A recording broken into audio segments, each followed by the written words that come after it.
You know, you hear stories like this and you think to yourself, okay, how could this have possibly happened? So it's a story about someone doing something that I think many of us have done before, trying to sell something on Facebook Marketplace. I mentioned my wife having sold tires, which is interesting because this is about one for exactly that. But then again, I know people as well who use Facebook Marketplace and there's never been an issue. Well, it happened this time. This is a scam, and if it happened to one person, it probably means it could happen to more than one person. So let's try to find out what happened, which maybe gives you some advice on what not to do if you are on Facebook Marketplace. So, Jimmy, pronounce your last name for me. Jimmy Gadiali. Gadiali. Okay, so I'm going to start. I think most people have seen the story or know the story. All you did was you wanted to sell some winter tires, some snow tires on Facebook Marketplace, right? That's quite correct. Okay. Now, let me ask as well, had you ever used Marketplace before? I must have used it at least 20 times. And never a problem? Never a problem. Buying or selling? Both. Okay. So let's get to what happens this time. You're an experienced user on Facebook Marketplace, never been a problem. What'd you do? You decided to sell winter tires, pick it up from there. So I put, it was a Wednesday evening, I put the ad, and within half an hour I got a call from a Michael. And Michael wanted to buy the tires. He said, I can see the pictures very well, so I'll buy the tires. The only problem is I'm out of town. I'll come back on Monday, and I'll pick up the tires. Okay. It's a Wednesday, so let me send you the money. Okay, so let me stop you. So at this point, no red flags, no reason to consider something's not legit here. Were you at all wondering why someone would want to see these things in person first, or did that not sort of enter your mind? No, the pictures were very excellent. The Okay. numbers were there. The tire numbers were there. The treads, you could see the treads very well, clearly. So I had absolutely no doubt that, this was a genuine. I looked him up on the Facebook, and he had 97 contacts, so I knew he was a genuine person. Oh. So wait a second. You looked he provided only a first name. How'd you look him up? He provided me with the first name, and from the messenger link, I checked the link, and from that link, I looked him up. Okay, and then there was no reason. He seemed like a legit kind of person. He still looked like a legit person. Go ahead. So then I said, listen, I'm not very familiar with using all these electronics for transferring money. So when you come on Monday, you bring cash, and that'll be fine. And he said, no, just give me your email. I'll get the money to you. I said, no, don't worry. He said, listen, I'll get the money to you. Don't worry about it. I said, okay. So I gave him my email address. That's all I gave him. Okay. Next thing I know is within 5 minutes, I get a message saying, an email saying that Michael has sent you $280 and which bank would you like to deposit it? And there was a little link saying select bank. That's all. So I clicked on Hold on. The select bank link was in his email. In his email, okay. Right. Correct. So I clicked on select bank. Mm-hmm. And there was just a plain white sheet with all the logos of all the different banks, CIBC, TD Bank, the Bank of Commerce, National Bank. So I just clicked on TD Bank. That's all I did.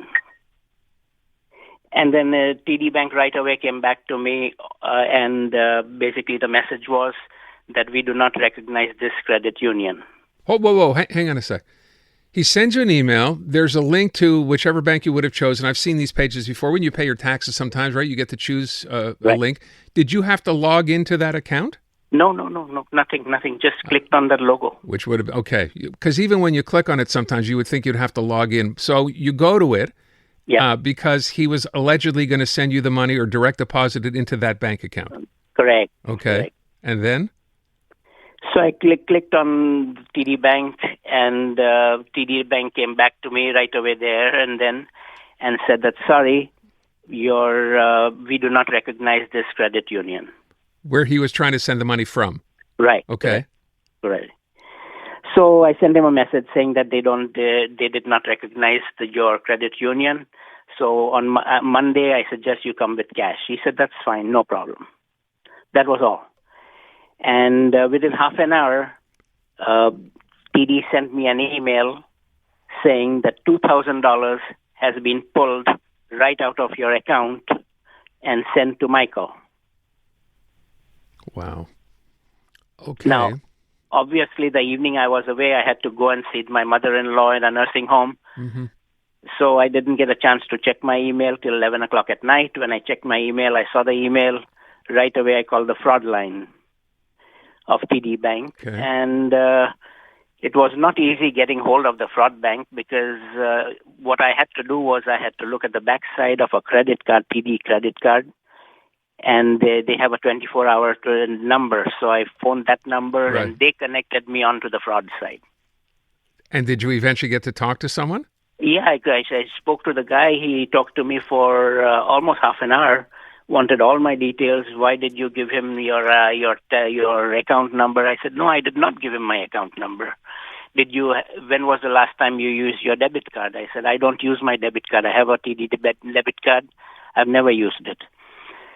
He said, we are canceling. We are doing three things. First thing, we are stopping all transfers out of your account. Number two, what we are doing is we are discontinuing your debit card right away. Go to the bank and pick up a new credit card number. And over the next 10 days, we'll let you know if TD will give you back your $2,000. Okay. That's all. How long ago was that? That was exactly, I think, 2 weeks back now. And what, and just after the CTV thing, they did give me back my money. So you got your money back? I just got my money back because of the pressure from the media. Isn't that great? Okay. When did that happen? Just like a couple of days ago? Or? No, just happened. Just now? Last night, yeah. Wow. So first of all, I was going to say congratulations. At least you're not at $2,000 anymore. And I guess maybe hats off to TD. I've heard too many stories where banks say, sorry, there's nothing we can do. Yeah. So I went to the police station on the next day, and the police said that, no, you will never get your money back because the rule is you click on a link, it's your problem. Right. It's not the bank's problem. So all banks have this rule. You clicked on the link, so they will not give you the money. But in fact, you got the money. Yeah, well, thanks to the media. Why do you say thanks to the media? I'm curious. I mean, I know the story aired on CTV and we're talking about it, but why do you think that had anything to do with it? If you talked to someone in fraud or at the fraud center at TD, did you not have the sense that after all that discussion, you'd be getting the money back? Did they not give you that assurance? Well, 10 days were over and I had not seen the money. Ah. And then when you see the interview on the CTV, TD Bank has been very, very prominent in the presentation of the whole thing. So from that I could say that obviously somebody caught it in time and said, hey, listen, it's not worth it. Just give him the money. Yeah. Did you hear from anyone at TD after that 10-day period at all? No, never. They never asked me for any emails. The police were very much interested in the complete details. They were absolutely shocked of how just clicking on a TD logo, your bank account is empty. Yeah, I'd never heard that before, by the way. I will ask again. So they tell you 10 days, nothing happens in 10 days. The story goes public. CTV does a story. And all of a sudden, miraculously, no contact from the bank, from anybody else at the fraud center. And miraculously, your money shows up in your account. You weren't even advised. How did you find out? Because I'm worried now that because the Interact limit is $2,000. They withdraw $2,000 a day. So I was worried that they would pull more money out of my account, Interact. So I was on my computer. I was checking my account every single day. Oh, okay. Wow. So nice to say there's a happy ending to the story. At least you didn't get scammed. Now, what's your advice here for people listening to this who go on Facebook Marketplace? Is there any advice? Well, there is only one thing in my mind is cash and nothing else. Just deal with cash. Yeah. And if the guy is saying Interact or something, please do not deal with that. And Aaron, one thing that really hits me now is all these charities. You send money to the charities, the blind charity, the children's charity. How do you send money to them now? Your checks have all the information. They have the details. The charities are sharing information amongst themselves. Some of them will take your permission, some of them don't. So how do you send money? Do you send your credit card information to them? Do you send the check to them? Yeah. Never really thought of that before, but if you're asking me I just send a check old-fashioned way. Yeah, me too. And you have the whole information. Yeah. And these checks are basically, the information is sold to what they call the dark web. Well, let's hope it's not.